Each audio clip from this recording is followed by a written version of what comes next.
Good morning, dear students. Students, we are doing chapter surface area and volumes, and this is your last lecture of this topic. So, students, let's start with question number 8 of exercise 13.3.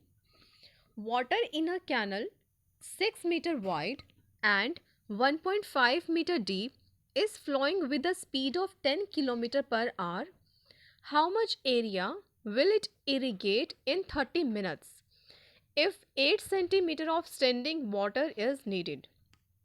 Students, here we have a canal and that is 6-meter wide and 1.5-meter deep, that is its height is 1.5-meter deep.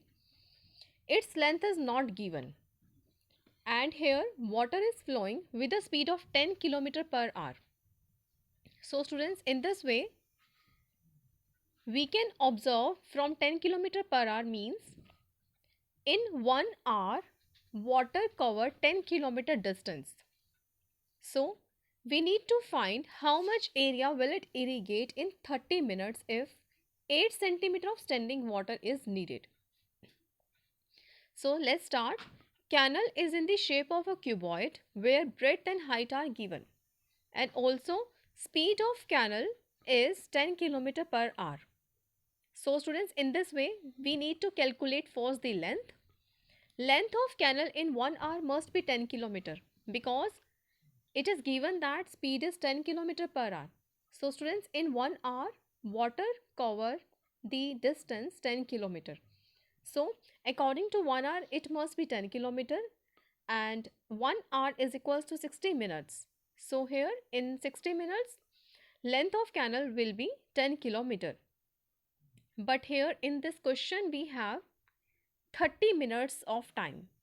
So in this way we must calculate the distance travelled by canal water in the canal in 30 minutes.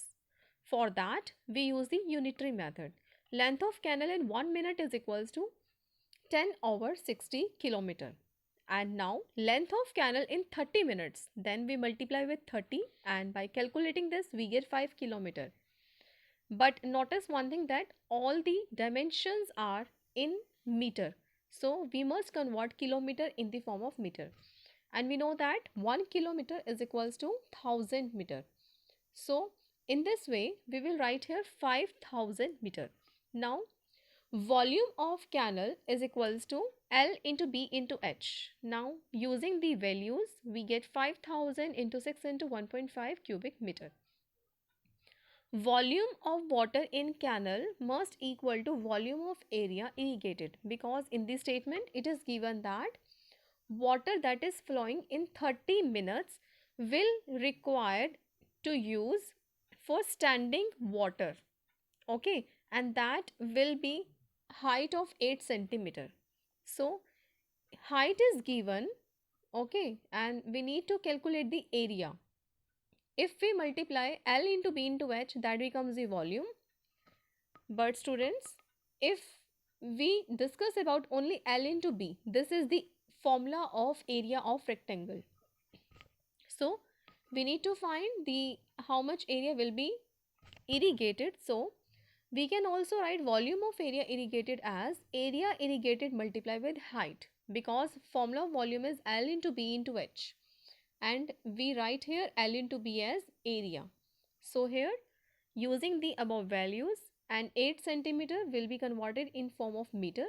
We know that 1 meter is equals to 100 centimeter. So by using this formula we convert this 8 over 100 meter. Now students, area irrigated is equals to 5000 into 6 into 1.5 into 100 over 8.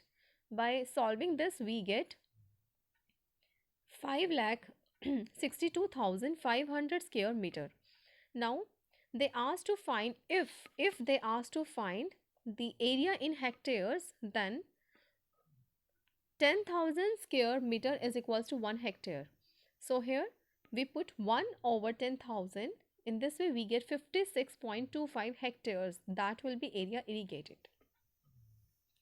Now here we have the last question of this chapter, because complete exercise 13.4 related to the frustum of corn have been deleted only for this session. 2021. So let's start question number 9.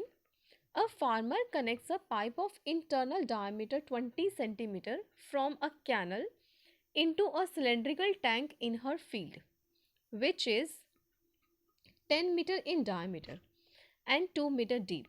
If water flows through the pipe at the rate of 3 km per hour, in how much time will the tank be filled?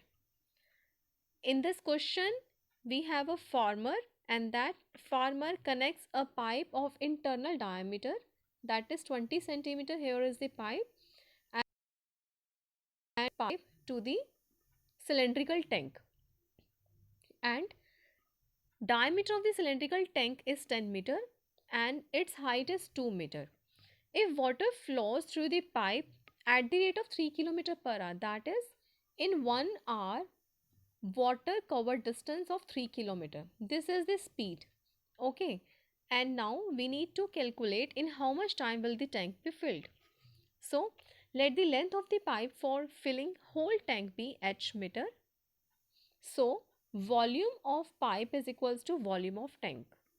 Okay, because that must be filled. Okay, so volume of pipe is in the form of cylinder, and here height is equals to h and diameter is given 20 centimeter, then radius must be 10 centimeter.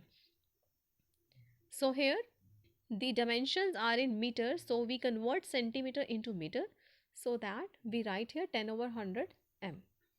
Volume of pipe is equals to volume of cylinder. Its formula is pi r square h. Using the value of r, we get pi h over 100 because we don't know the height of the pipe. Now volume of tank, here tank is in the form of cylinder and dimensions are given that diameter is 10, so its radius must be 5 meter and height is given is 2 meter. So volume of tank formula is again pi r square h. Using the values of r and h, we get 50 pi. Now it is given that volume of pipe is equals to volume of tank because water flows from pipe must be filled in the tank completely. In this way, volume of both the solids must be equal. So by using the above calculated values, we find the value of h. Here pi to pi will cancel and we get 5000 meter is the height, and we can also write as height is equals to 5 kilometer. So students, now water in pipe flows at the rate of 3 km per hour. So 3 km travels in pipe in 1 hour. So 1 km travels in pipe is equals to 1 over 3 hour obviously, and 5 km travels in a pipe in 5 over 3 hour. So hour must be converted into minutes. We write here 60 minutes, and after that we get 100 minutes. So in 100 minutes the tank will be filled completely. Okay, they asked us to find the time. So here in this question, students, first we have calculated the volume of pipe. In the volume of pipe we don't have height, and in volume of tank we have all the dimensions, radius and height both, and by equating these we get the height of the pipe. After that we get the height of the pipe. We need to find the in how much time will the tank be filled. So for that we calculate this.